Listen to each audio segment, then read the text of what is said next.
வணக்கம் மாணவர்களே, நான் ஆசிரியை திருமதி மகேஸ்வரி கந்தசாமி. இன்று நாம் உடற்பயிற்சி செய்வதால் ஏற்படும் நன்மைகள் என்ற தலைப்பில் கட்டுரை ஒன்றை பார்க்கவிருக்கிறோம். ஓடி விளையாடு பாப்பா, நீ ஓய்ந்திருக்கலாகாது பாப்பா என பாப்பா பாட்டில் பாரதி பாடுகிறார். ஏன் பாடினார்? விளையாட்டின் முக்கியத்துவம் பற்றி 2 அடிகளில் நமக்கு அறிவுறுத்துகிறார் பாரதியார்.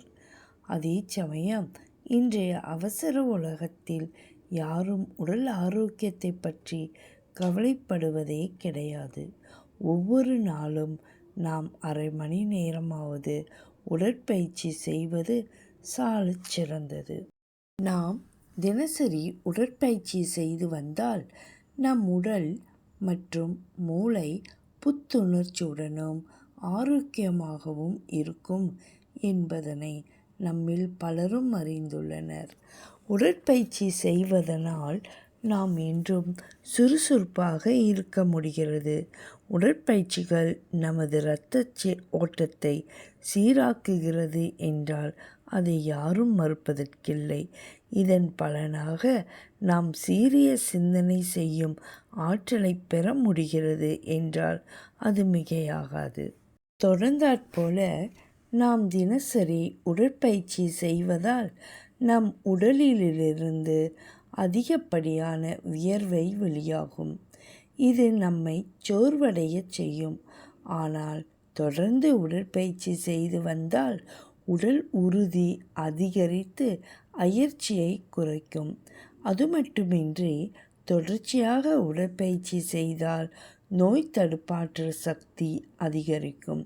இதனால் சளி, காய்ச்சல் போன்ற பல வகையான நோய்களிலிருந்தும் விடுபடலாம். ஏரோபிக்ஸ், கை கால் நீட்டுதல், மிதிவண்டி ஓட்டுதல், நடைப்பயிற்சி, யோகா போன்ற உடற்பயிற்சி செய்து வந்தால் நாம் பலவித நோய்களில் இருந்து விடுபடலாம் என்றால் கிஞ்சிற்றும் ஐயமில்லை. அடுத்ததாக, ஆரோக்கியமாகவும் கட்டுக்கோப்பான உடல் எடையுடனும் இருப்பதுதான் அனைவரது கனவு எனலாம். இன்றைய நவீன காலகட்டத்தில் முறையான உணவு பழக்க வழக்கங்கள் இல்லாததால் உடல் பருமன் பிரச்சனைகள் அதிகமாக ஏற்படுகின்றன. இதனை தவிர்க்க முறையான உடற்பயிற்சி அவசியம். உடலினை உறுதி செய் என்ற புதிய ஆத்திச்சூடிக்கு ஏற்ப நாம் உடற்பயிற்சி மேற்கொண்டு உடலை கட்ட அமைப்போடு வைத்திருந்தால் நாம் எழில் மிகுந்தவராக காட்சியளிக்க வாய்ப்புண்டு என்று ஆணித்தரமாக கூறலாம்.